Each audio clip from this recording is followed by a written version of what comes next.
I've been gone for a few days, spending a lot of time working on the garden and getting that launched. We launched a campaign. I have 5 events coming up, 5 workshops that's now available, and I've been running analytics, building marketing, and I just launched the first one yesterday. I did some tweaking on it. I still have the Instagram funnel to pull in, but it's coming along. It's been exhausting work, and it's it's been a very difficult journey. One of the things that really comes to mind about trauma is every time we are involved in trauma and we do trauma healing, we have this attitude like there's a beginning and an end. And that's something I talk a lot about. And really, it took me a long time to learn that there is no beginning or end. I would often go to my number one, and something would happen, there'd be a shift, and I would see things clearly. And then I would excitedly go to him and be like, "Oh, this is amazing!" I would just be so excited, and I would tell him that I was done, that I can definitely feel myself being better, so I'm done. And I did that a lot. And then I started to realize that I did it so much that maybe there is no end. Maybe there is actually just a milestone. And there's milestones after milestone. And after milestone, that's when that's when you have a new perspective. And that new perspective, this is the best thing about perspectives, is that new perspective allows you to see other perspectives. And it allows you to see the flaws in other perspectives.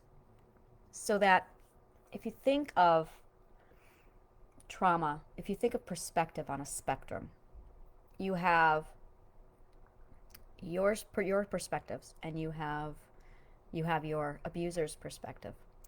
And you want to keep it on this side of things with your abuser, or away from your abuser with your perspective. But when your abuser comes in with his perspective, there's that cognitive dissonance, and it pulls it all over the place. And perspective, this is why it's so extraordinary, is because when you alter perspective,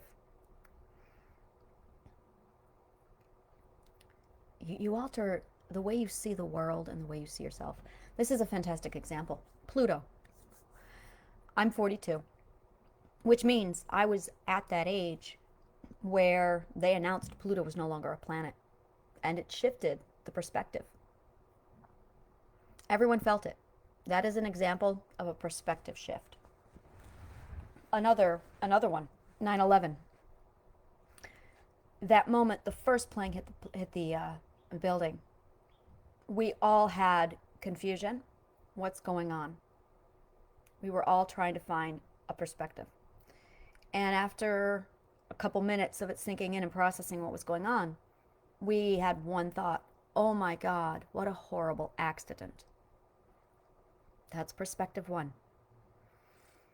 Then the second plane hit. We all felt it. That shift, where confusion again, and we all went, wait, what? That is because the new data just received, the second plane, goes back to a core belief we all have. 2 is no accident. 1 is an accident. 2 is on purpose. This was no accident. That right there, that moment that we all had that belief: 1 is an accident, 2 is on purpose. That's in our belief system. So when plane 1 hit and we registered accident, there was that confusion. We assessed a plane hit a building, accident, because it aligns with our belief. But when the second plane hit, there was a fraction of a moment before we adjusted our perspective, where the perspective, the conclusion of, oh, what a horrible accident, contradicted 2 is no accident. We had confusion. We had disarray. And then once we processed, there are two planes. This isn't an accident. This is on purpose. We're being attacked. Then it switched over. Our core beliefs stayed the same. Our perspective had to shift to reflect the core belief. And then when the other plane hit the pentagon, it reaffirmed and strengthened the perspective. This is no accident. And then the fourth plane in Pennsylvania went down. Not an accident. So that, it's a really cold and horrible example, but boy, does it get the point across. That is a great example where almost every human being on the planet had that moment, and that you were able to feel the perspective shift within those first few minutes on 9/11. Now, if you can do it, separate the horror of 9/11, that emotion, with the feeling of the confusion, the feelings of trying to make sense of it. We're going to focus on that. And if you cannot separate the two, you're going to struggle with this. But taking that emotion of the grief and horror of 9/11 and removing it from the confusion is going to allow us to really sit down and dig hard into what those feelings are, because that is cognitive dissonance. When you have the feeling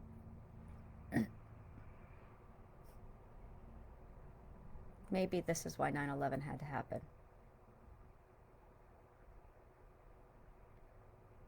Because it took 9/11 for me to have this epiphany. Maybe this right here is why 9/11 had to happen. Because when that happened, I got my perspective shift that I needed.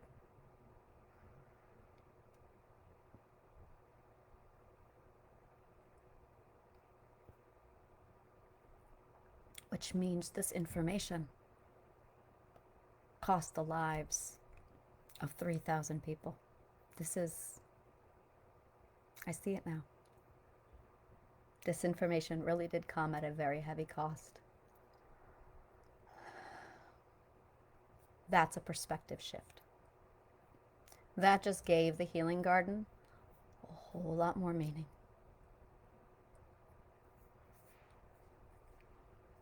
So, I never thought of that. But it happened. And after 9/11, I spent so much time analyzing my perspective shift. I did. I forgot about this. I spent months trying to figure it out. Why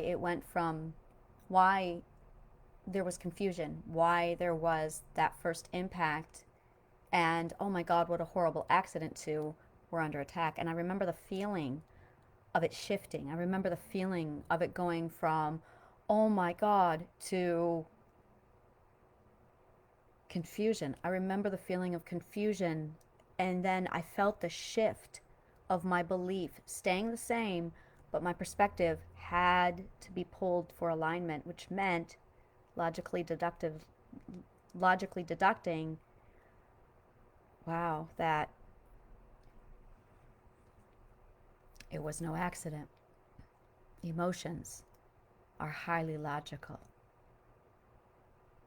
Change that belief right now.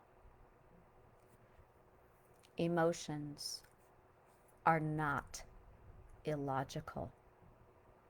That is a gaslighting term. Emotions are very logical. And I can prove it.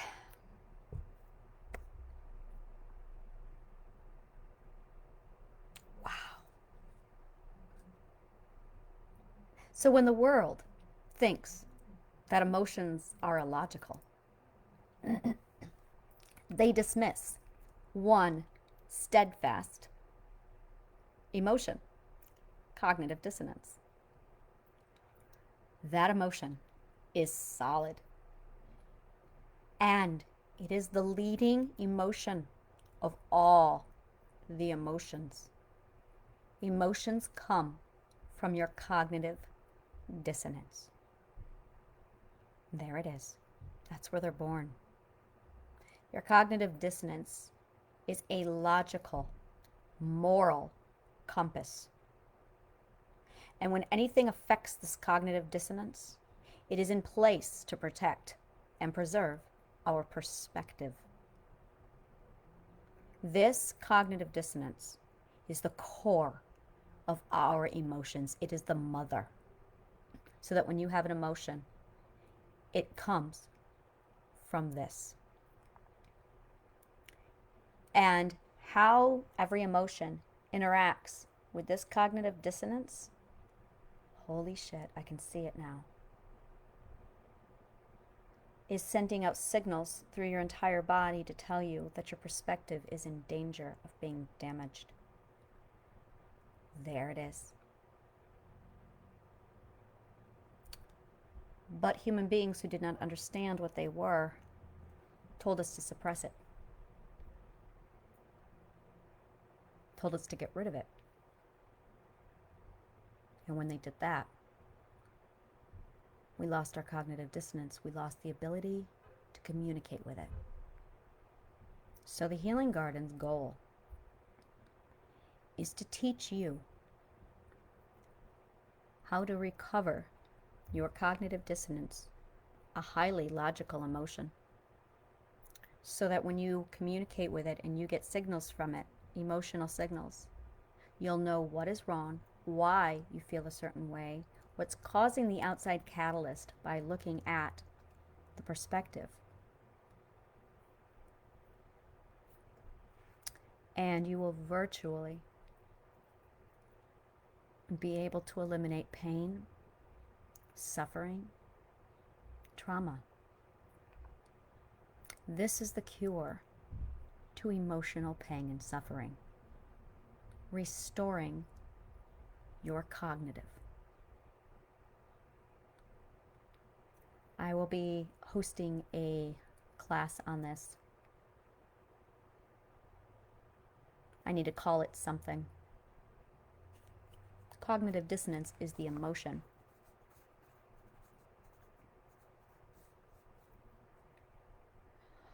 I'm going to do that right now. Figure out this name for this thing. The dissonance is actually the emotion. You don't want the dissonance. You want harmony. Cognitive harmony. Cognitive function. That's what we want to call it. It's the cognitive function. The cognitive function. Now that is an actual psychological term. So let's look it up and see what everyone calls it online. Psychological function. Cognitive function. This is from Wiki. Ooh, from Carl Jung, of course.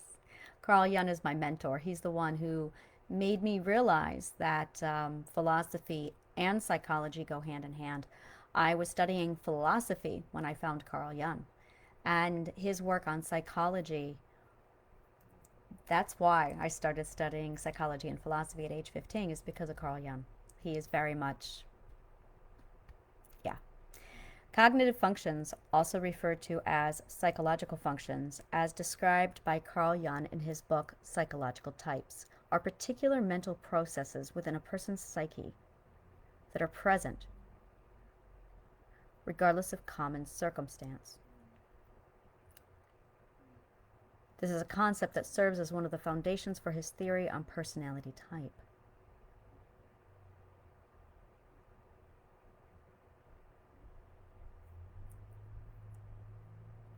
It's Carl Jung, but I'm going to say it. He's wrong.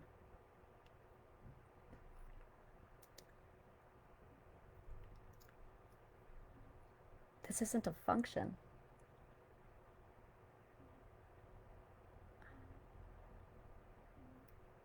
what is this thing? It's like the core. It's center. It's like the core center. It's the cognitive core, the central core. That's what it is. We have a cognitive, because a function is to function. It's not.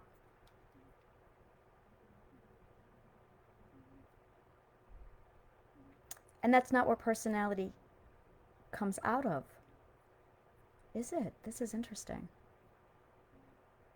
Okay, I need to assume the role of the student. I need to assume the way of the student, go the way of the Buddha, and learn. Cognitive functions, also referred to as psychological functions, as described by Carl Jung in his book, Psychological Types, are particular mental processes within a person's psyche. Not processes. This is a concept that serves as one of the foundations for his theory on personality type. In his book, he noted four main psychological functions: thinking, feeling, sensation, intuition. He introduced them with having either an internally focused or externally focused tendency, which he calls attitudes.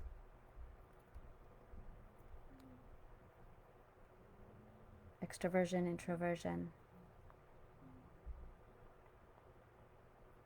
This is the cognitive central core.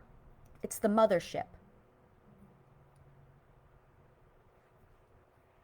It's around the amygdala, which is where our emotions come from. So I'm going to say inside the amygdala. I don't want to talk about the physical because I lived in the subconscious. I see the subconscious. It's like when you're on a starship and you go into the middle of your giant spaceship and you get to this massive theme like the battery or the energy core. That's it. This is it. That's what I'm trying to say, is there's this massive energy core at our center. It's where emotions come from. It's where our energy is born. It's somewhere around the amygdala. Stay focused on the subconscious.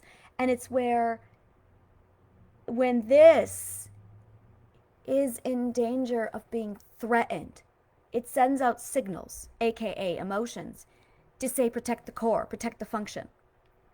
But we were suppressed and we were told not to use it.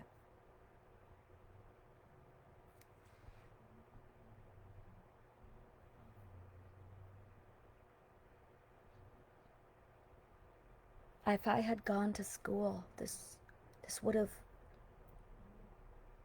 Let me show you something. Carl Jung theorized this. So now they're teaching it in college. So students who have a blank canvas learn this material. And now they have belief,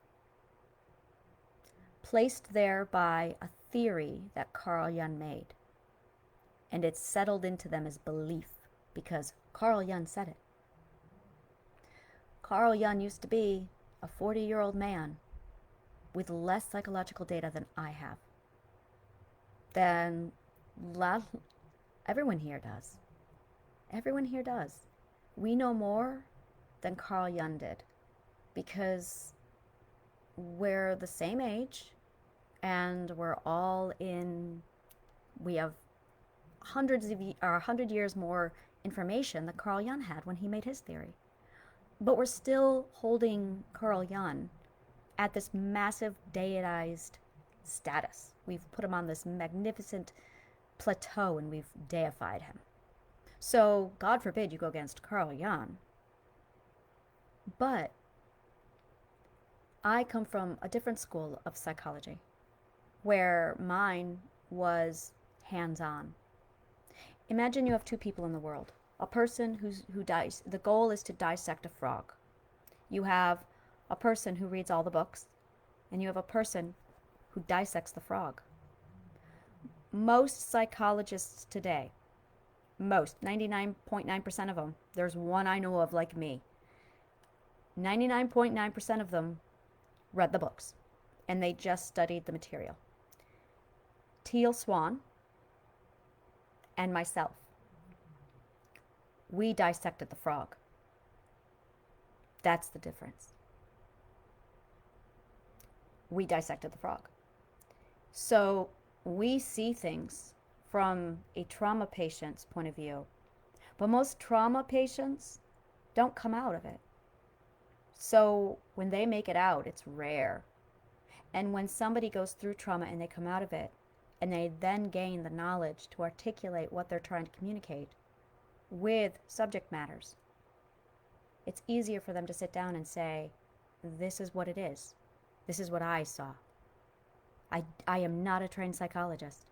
I never want to be that, because my material is raw, straight from the source. I lived in my subconscious for 32 years, and I studied philosophy, psychology, existentialism, sociology, marketing, the history of war, Rome, the rise and fall and evolution of the Roman Empire, the rise of Christian Empire, their marketing campaign, their war campaign, how they infiltrated and imperialized and slaughtered, and how it changed our society, because I studied sociology as it happened, until we are where we are today. And I studied psychology. So I can plug in. When I read about Nero, I can plug that information in and say, okay, he was a narcissist. This is what he was doing. This is all of his symptoms. I can sit down and look at Hitler and psychoanalyze him. This is a huge advantage. So that when I'm looking, and I'm going to say it, I'm finally going to say it, because this is really, really what it comes down to. This is the part that no one's going to like to hear, but I'm going to do it anyway, because I have been sitting on this theory for 20 years, and I finally can communicate it, because I finally see how I am plugging in the cognitive dissonance into what was going on. The emotions are logical. So here it is. It always bothered me that blacks were accused in our society as being the way they are because of their ancestors who were uneducated. Swear to God, this is what I was raised to believe. It bothered me.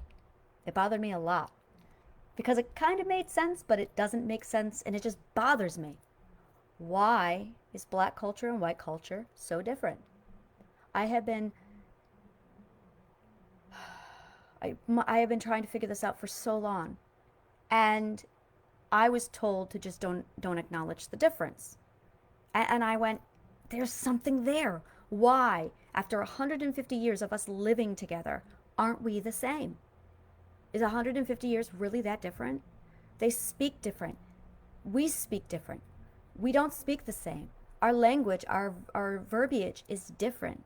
In pure white culture, if you use the word brother, quote unquote, that's considered a black term, and you'll be punished for it.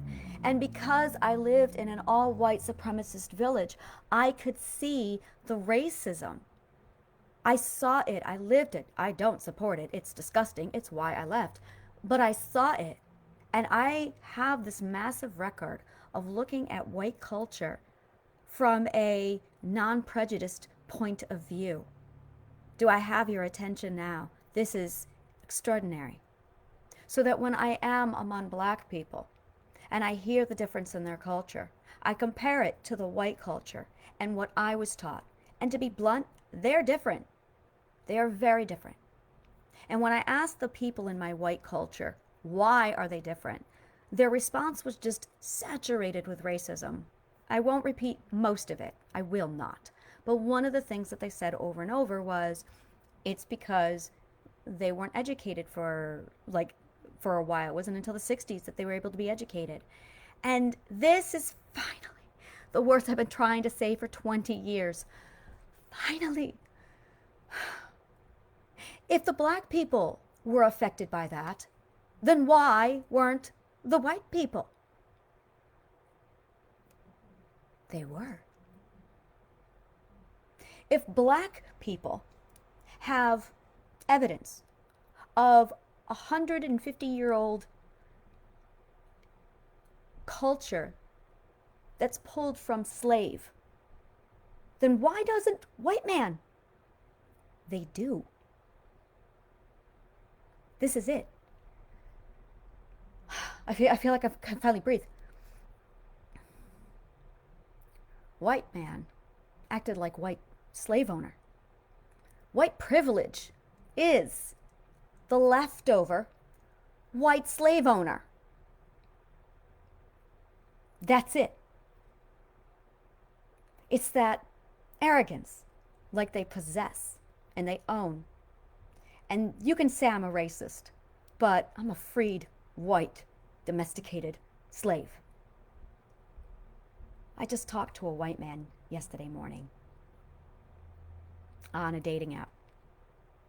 He gave me a little task to do. Oh, and he was also in the NSA. He gave me a little task to do. Download an app. He didn't ask, he told. I said no.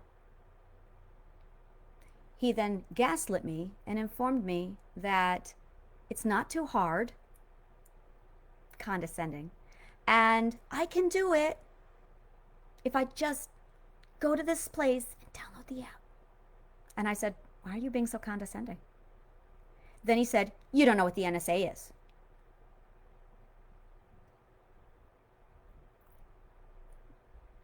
My uncles, my brother, my grandfather, my brothers were all in the military. All of them. I have a Purple Heart that sits on my grandmother's piano. Not I, but she. There's a Purple Heart. And beside that Purple Heart is a photograph of every one of my family members in the military, including my 5 cousins who live in Israel, who are in the Israeli army. And I'm looking at it going, I know what the NSA is. Condescending. And right after that, I was talking to somebody else on the app. And it was a black man. And I've talked to him. I've talked to black people many times before. I've dated them. And it's not there. It's not there. That narcissistic, condescending garbage is not there. They treat their women with respect. Have you ever noticed that the beaten housewife is always white? Now, why do you think that is? The majority of beaten housewives are white. Now, I'm looking at this culture of black, and I'm looking at this culture of white. And my parents were right.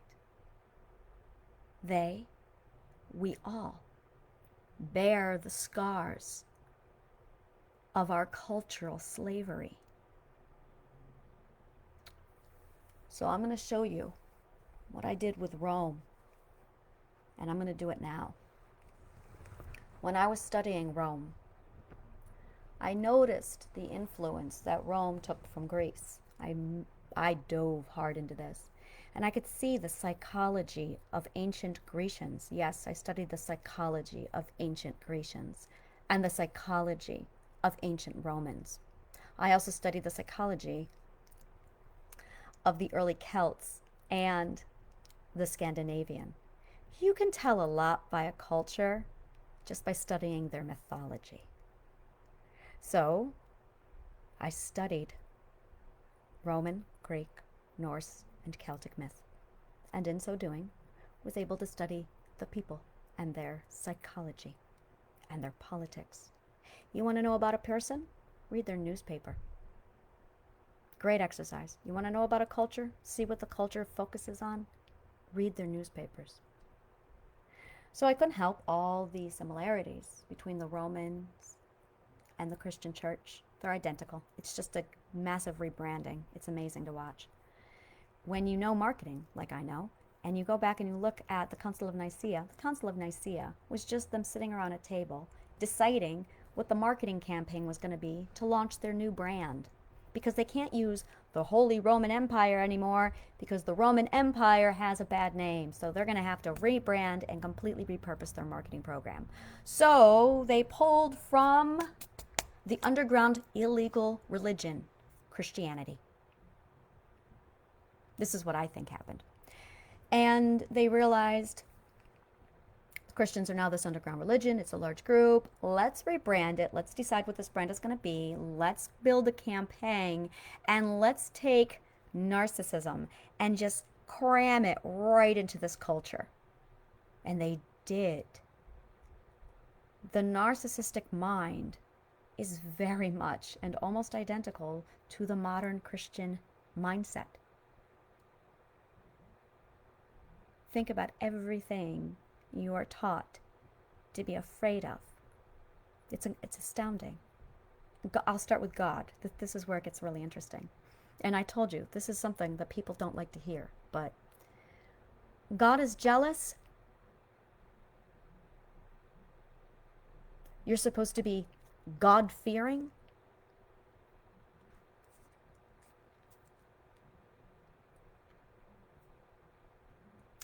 God was a narcissist. God is the first narcissist. Christ was actually an empath who said, let's all be nice.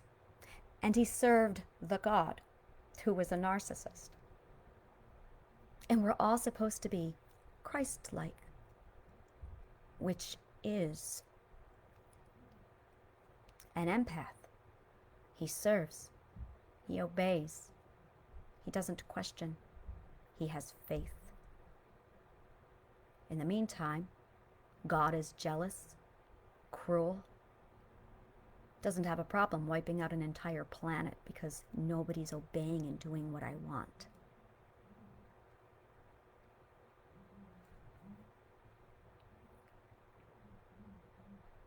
Yeah.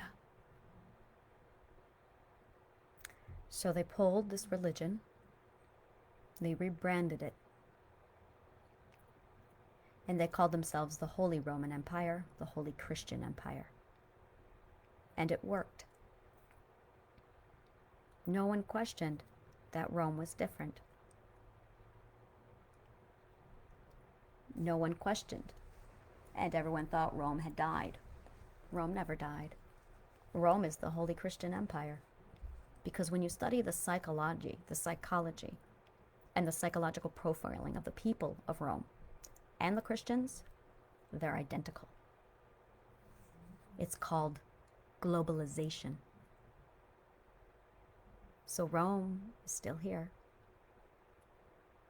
still very much here today. And they have formulated and put out this massive campaign formed by the Council of Nicaea so they could completely infiltrate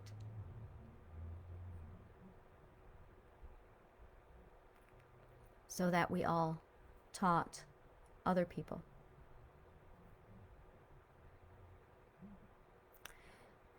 But this only happened in the Western world. It did not happen in Africa. They were and are ignorant of the narcissistic Christian system. They are free of it. Their ancestors were never touched by it. Which is why it's not deep embedded into them. That's why black people are different.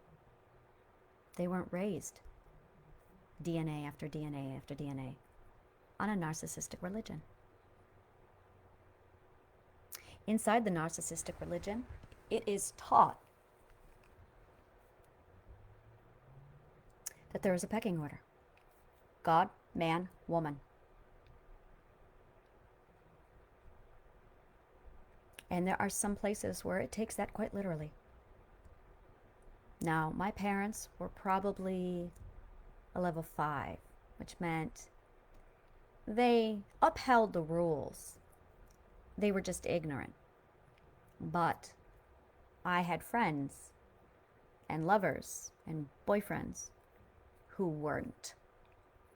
But because my parents were level 5, they had more of an attitude of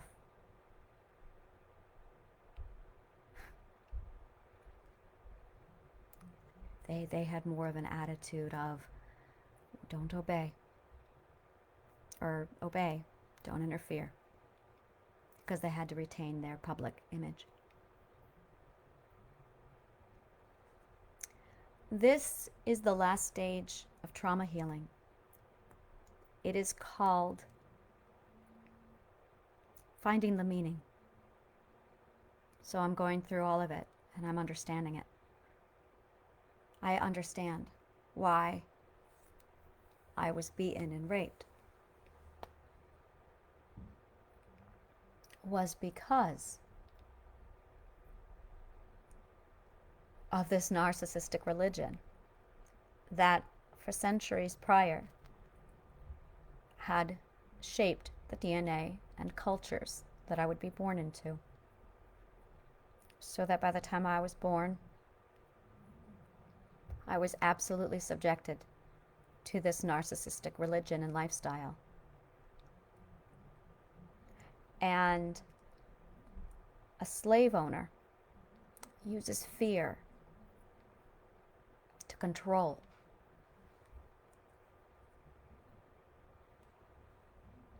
And there are some really fucking sick people out there. I know parents who, if it were legal, they would flog people close to them to control them. I know people who, if the laws were not in place, they would, and they do, treat the people in their lives like slaves. But because it's illegal now, you can't just go around and do it, can you? Because it's illegal. But I was kidnapped twice, locked in a car, taken away from where I wanted to go for a long time. 30 minutes, an hour the next time, a couple hours after that, while I screamed and said, I want to go home. And he just laughed and said, it's just a joke.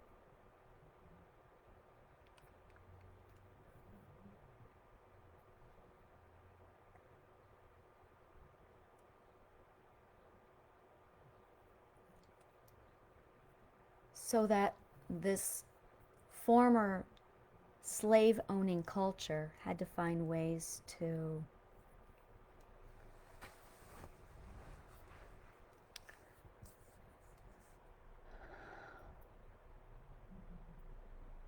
continue the behavior under the radar. So they gaslight, and they beat their wives, and they use women as possessions, and they use fear and blackmail to control her. So that's why I was beaten and raped.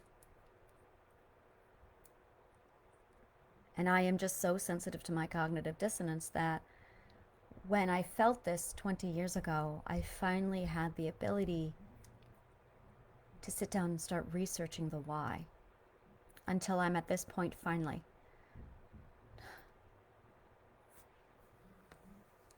So long ago, where I can say, this is why it happened to me. That's all. And because perspective is my passion, because perspective is my forte. It's my superpower. I can step out of this perspective of slave and then stand in New York City and look back and go, oh my God. And I feel like I'm the only one. Because this thing that I developed, the Rorschach print perspective that I developed after 9/11,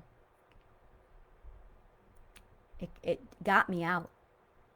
The first time I used it, I literally broke my Stockholm syndrome immediately. I'm in love with somebody who does not exactly love me back the same way. I know how to fall in love with him. I know exactly where in my brain I have to go to put exact reasoning in, to alter my belief, to switch my ethics, to switch how I feel. I've been doing it for 20 years. I know how to fall out of love with someone. I choose not to. I choose who I love. It's not a skill everyone has. In fact, it's a skill no one else has. And that's what I want to do, is to teach people this thing that I do. Because I can literally choose each and every one of my characteristics. I am 4 people crammed inside my head with a core that floats around there stuttering. And I have this ability to be whoever and whatever I want. And this is the beautiful thing about perspective. This is my favorite thing about my situation. As I walked away from it one day and I said, you know that fear when you're standing out front and you're wanting to be goofy and silly, and you do, and then you stop and you're like, oh, people will judge. When you find out that you have multiple personality disorder, dissociative identity disorder did, I realized I can just blame it on them. I can do anything I want and blame it on them. Yeah. I can sit back, be cool, smoke a cigarette or a joint, have a beer. I can turn around and grab a couple shots of rum and chug them and be fine for about an hour. Then I'm not fine. I feel good. And if anyone asks, oh my God, did you just, hey, that's Bergen. That's Bergen. There's nothing I can do about that. That's just the way he is. I can take all my clothes off in the middle of an event, and I have. And I've just walked around dancing under the rain in front of everybody, naked. And I've had people go, wow. Hey, that wasn't me. That was imagination. I didn't do it. She did. Imagination always does that. I can get out my floggers and my whips and I can beat the frick out of somebody, a sub that I'm BDSMing for. And I've had people come up to me and be like, oh my God, wow. Hey, that's not me. That's Colin. It's not me. I have a BDSM mistress inside of me. I can't help myself. It's accountability without being accountable. Suddenly, I was 100% free to be whatever and whoever I wanted. So there's me, my id, my wants, versus my subconscious. My subconscious has been through hell. But I, the id, am not part of the subconscious. I am me. I am the self. And no matter what goes on with the subconscious hell over there, I stay untouched. The id never changes. The id is who you are when you're 5 years old. The only difference is the id lacks knowledge at 5. The id doesn't know what the world has to offer at 5. It takes us 20 years, 40 years to see all that the world has to offer. That's the id. It's beautiful. That's the id. But the subconscious is a machine that runs and operates completely on its own, separate. And that machine, your subconscious, has a central core. So yeah,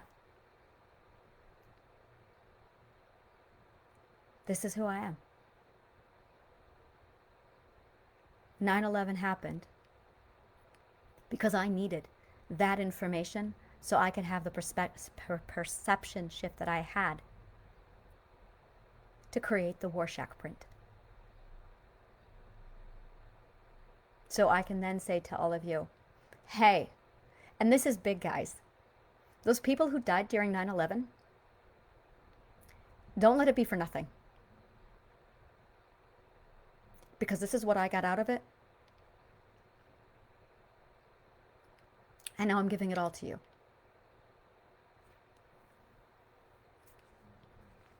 So please, learn the Rorschach print. Really. Because it was literally birthed out of 9/11.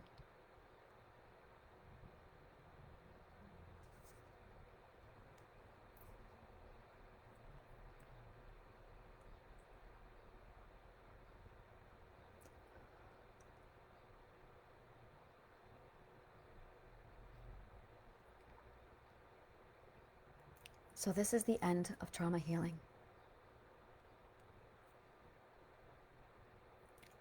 This is really the end. And I'm not saying that for the first time out of random. I read it on the internet. I was looking up finding meaning in trauma, and I was looking for tips to help myself through this final stage. And it's the concept of understanding, having to understand it. It's the last stage. It's not something I said. I found 4 different there was Psychology Today that did it. Oh, I can't remember the other ones, but there were 3 other websites, and every one of them was like, this is the last stage of trauma healing. Is when you have this massive, now I'm going to flip over into philosophy. In philosophy, there is a branch of philosophy called existentialism. This is what I'm doing. Every time you get into talk therapy, you're actually trying to figure out your place in the world. Existentialism is mandatory that we learn it.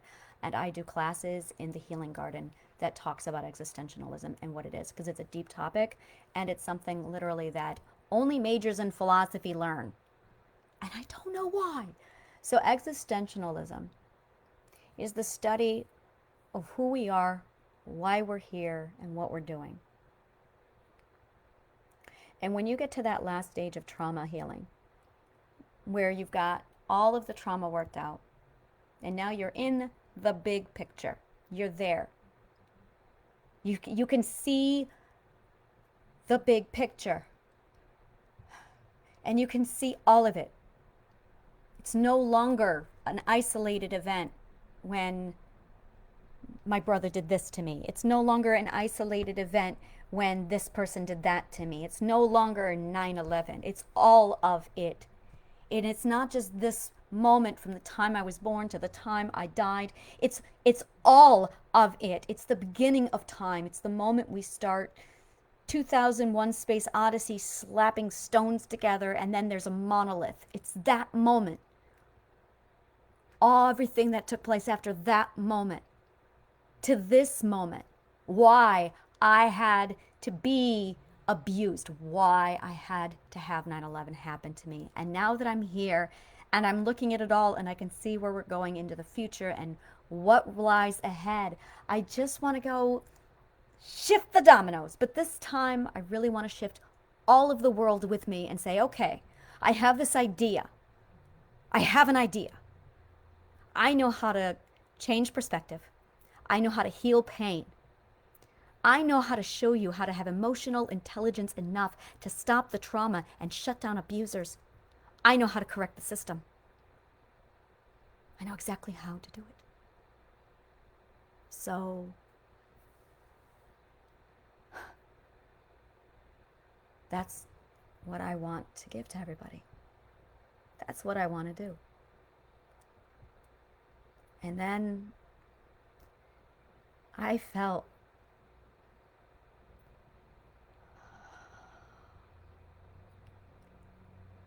because it's happening right now. My cognitive dissonance is now perfectly aligned. So there's no more dissonance. It is a feeling of calm. It is a feeling of peace. It is a feeling of rest.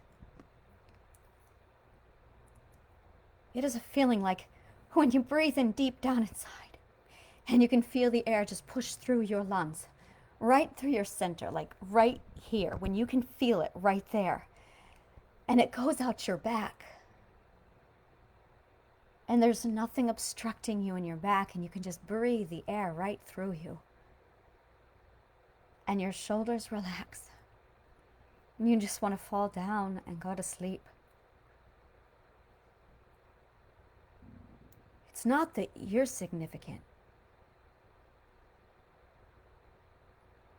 It's that everybody and everything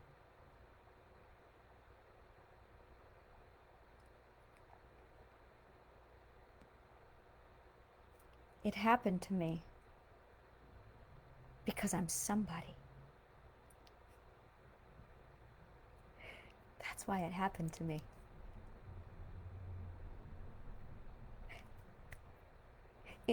It didn't happen to me.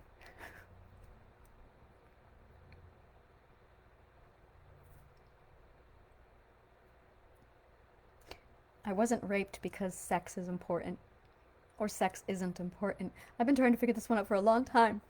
I was raped because I am somebody. Because if I was nobody, then I would have been invisible. I'm not invisible. That's the belief. That's the cognitive dissonance. I was seen. That's the dissonance. My abusers told me I was nothing. And that is the belief they took away from me. When I believed that I was something. Oh, I was somebody and something. But because they told me I was nothing, that is what they put inside of me. I believed I was nothing. And that was the cognitive dissonance. I am somebody. That's why it was happening to me.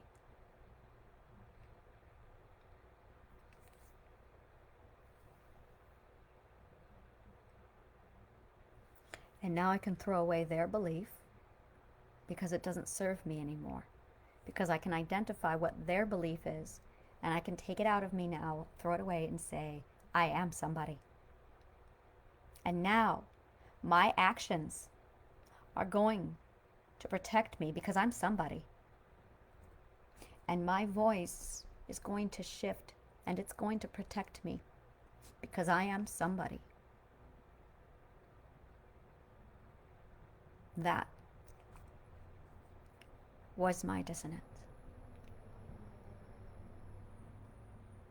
I am somebody. This is the power of the Rorschach print perspective.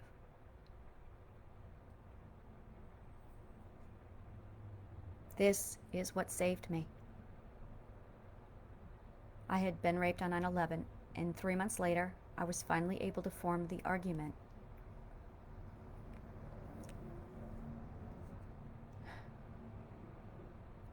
So I will tell you what the Rorschach print is.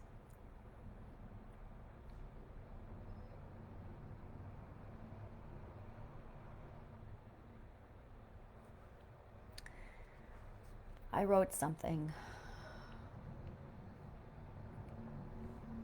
and it is what stayed with me. I see all of us looking at each other, looking at each experience in our lives through a Rorschach print. And I keep this thought in my head always, so that when someone around me reacts, blows up, internalizes, withdraws, cries, lashes out, or gets hurt, I can see them and think, what are you seeing in your Rorschach print? But if we are all just looking through Rorschach prints, then it is only ever our perspective that can be altered. If only I could see what you see, then I would know how to show you what I see. And then we would understand each other. As a result, I am calm often and very forgiving. Nothing rattles me. I know who I am and where I am, always. I am seated on a pillar, looking at life through a Rorschach print. That is where I am. And I see everyone. I see you. And you are also seated on a pillar looking through a Rorschach print. Sometimes people can trap others in their Rorschach print. This is where trauma breeds. The thing is, in the end, how threatening really is a Rorschach print? Not at all. It is just perspective and abstract thought. There's only ever my Rorschach print, your Rorschach print, and reality. The trick is learning how to look past the Rorschach print and just see the untainted, unaltered reality. Truth. My biggest flaw is not being patient with people who are adamant that their Rorschach print is real. I sigh and I pull out my Don Quixote's mirror of reality.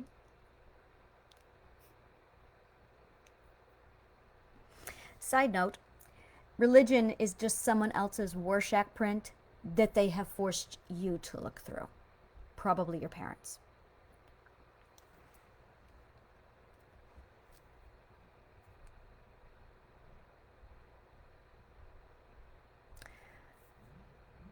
He was my second owner, the man who raped me on 9/11. We had an argument one day. He was a lawyer, 50 years old. I was 20. We met when I was 15. He had forced me to get an abortion.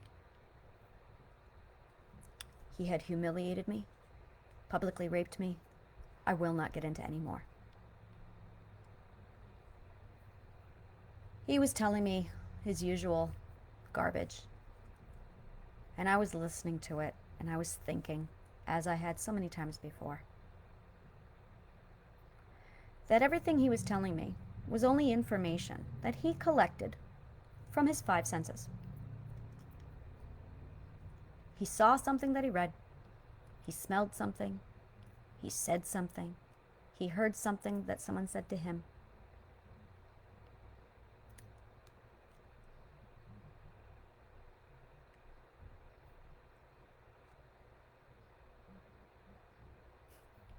And touch.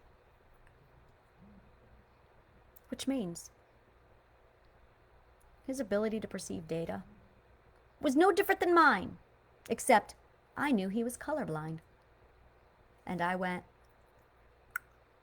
if I look at the sky and I see blue and he tells me it's green,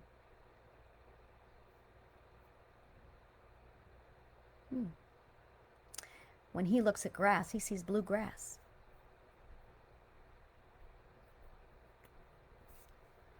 Which means his perspective may not be as sharp as he thinks it is. Which means a perspective is an opinion. There it is. Perspectives are not facts, they're perspectives. Narcissists are the people who think they're facts and enforce their facts on others. Empaths are the people who go, well, it depends on the empath. Some empaths are broken and under the service of a narcissist, so they will say that a perspective is whatever the narcissist says it is. And somebody who's self-aware will say, a perspective is an experience that every person has, and it's not right or wrong. It's your perspective. It's not a fact. Only facts can be right and wrong. Perspectives can't be. So that's your opinion. So he's yelling at me. And I smiled and went, that's your opinion. And he started screaming at me. I don't know what he said. Didn't matter. What mattered was everything out of his mouth was simply a reflection of the data received from his 5 physical senses. Therefore, it's an opinion. Why are his 5 senses any different than mine? In fact, I know my eyes are better. So I'm looking at this going, yeah, that's your perspective. That's just your opinion. He screamed more, and I just laughed. And there was the break. That is when he went from being this glorified thing in my head under Stockholm Syndrome to nothing at all. That is the moment the psychological entrapment snapped. And I undeified him in an instant. I saw him as no better than me because I'm somebody with my opinions and perspectives. And that's really what an abuser takes away from you. That's what religion takes away from you. That you are somebody with your own solid perspective and opinions. And you don't need anyone or anything to tell you what they are.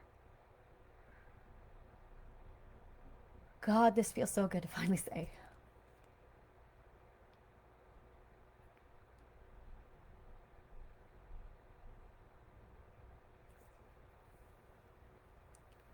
I come from a place where the narcissistic white man is so unaware of his behavior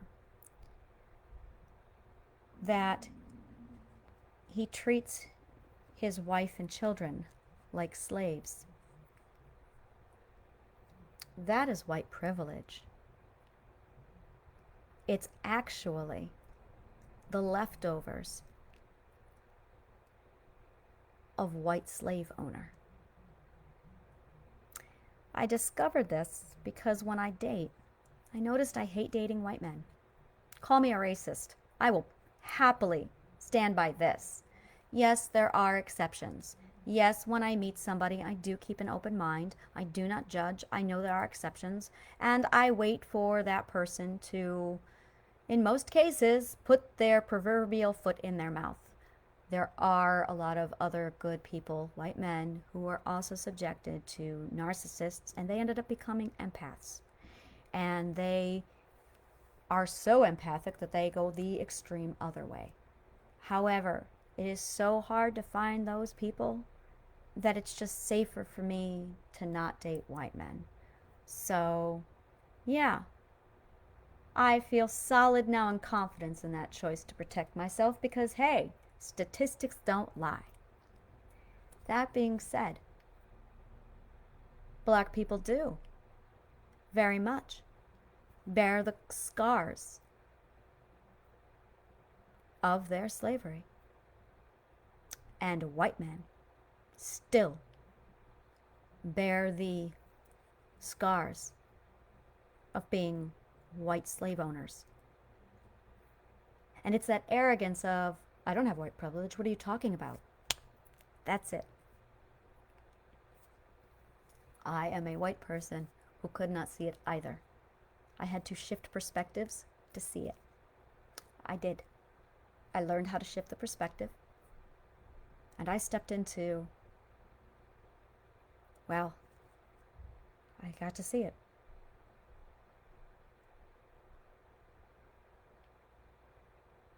So I don't call it white privilege. It's something else. It's something much uglier.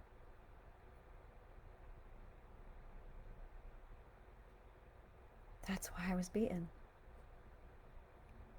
That's why I was raped. And it was just my education. Because of Carl Jung. It was just my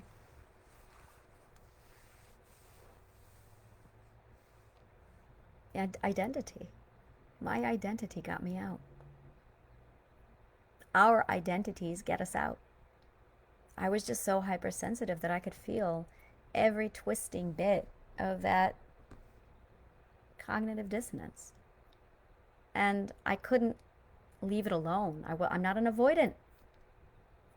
I had to look into it and dig at it. I'm a theoretical learner. Because of that, I have to understand the theory. I'm a theoretical learner. If I don't understand the full, complete theory, then I have cognitive dissonance. And the only way I can learn is if I eliminate cognitive dissonance. That's a theoretical learner. So I have to comprehend where a word comes from in order to remember the word. This is just how I learn. It's self-awareness.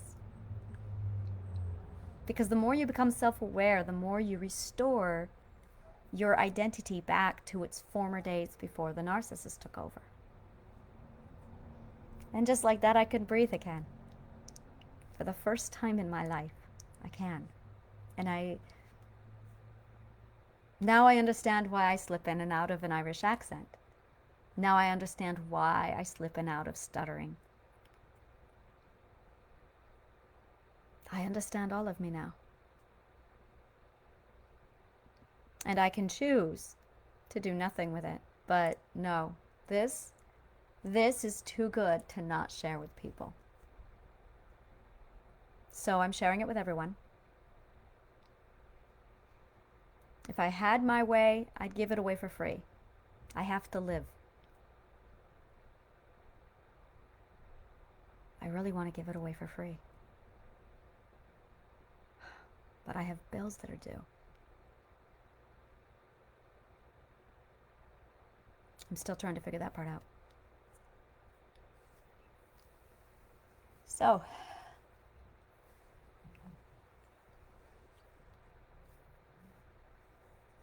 think.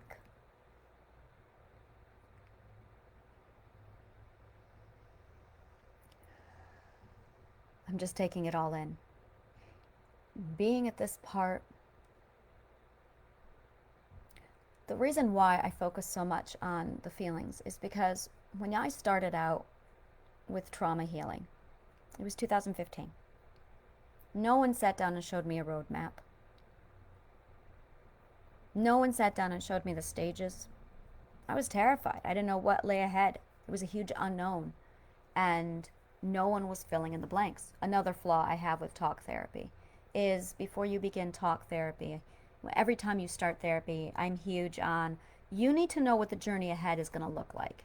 It's different for everybody, but this is the general milestone process of Trauma Healing Roadmap 101. It's an outline. And like I said, it can go all over the place, but no one's ever done this. No one's ever put it into words like this before. And I think it's just because we haven't evolved to that point of psychology yet. Now we have. Now, between my ability to shift perspectives, my personalities inside of my head, my being able to prove the theory and sit down and show you how it's done, all of it.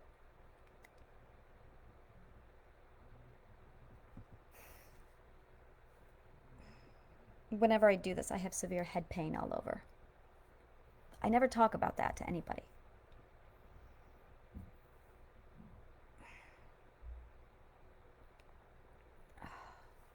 But whenever I get into this headspace, I have severe headaches.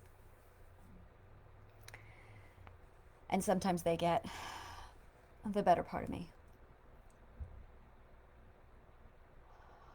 So yeah, I guess this is finding the place, finding our place in the universe. You know, it's funny.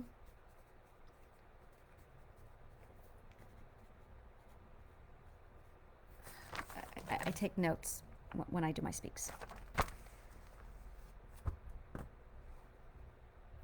I started this quest when I was 15. I wanted to know who God was, if there was a God. That's why I did this. I was a devout Christian, dedicated. And I wanted to be able to prove that God exists.